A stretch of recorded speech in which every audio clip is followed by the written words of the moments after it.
من كتاب الشاطبية.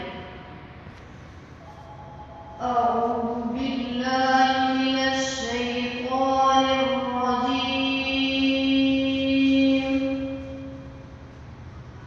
بسم الله الرحمن الرحيم.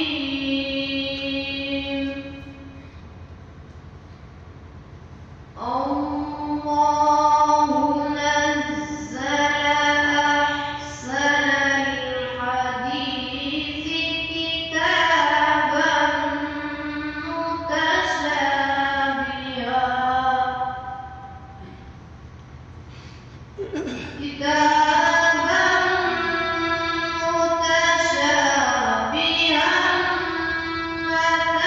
مثانية تقشعر منه جلود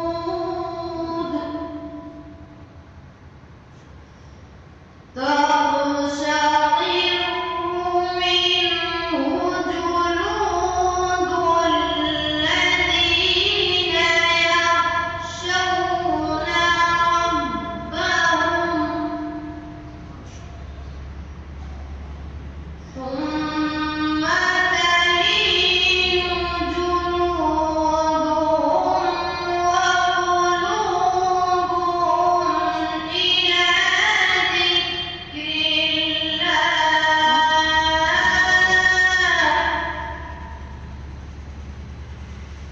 ذلك هدى الله يهدي به من يشاء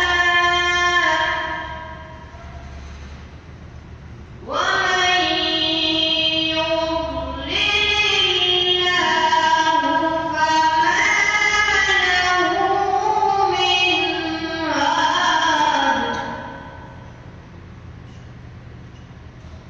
أفمن يتقي بوجهه سوء العذاب يوم القيامة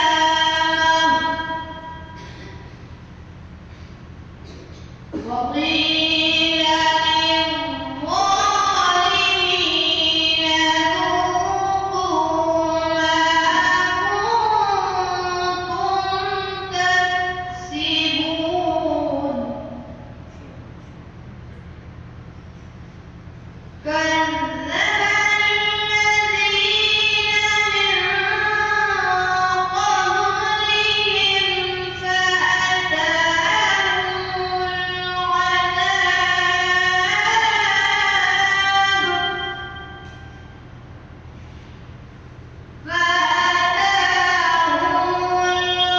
العذاب من حيث لا يشعرون.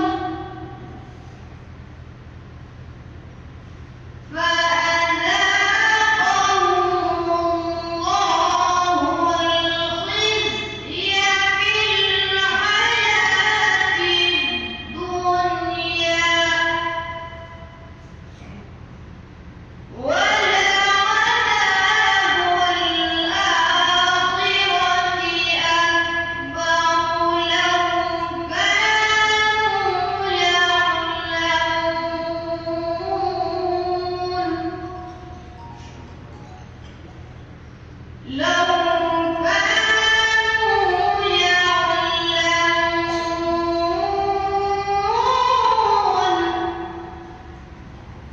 لو كانوا يعلمون.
Thanks for watching. Don't forget to like, comment, share and subscribe to Al Wahid channel.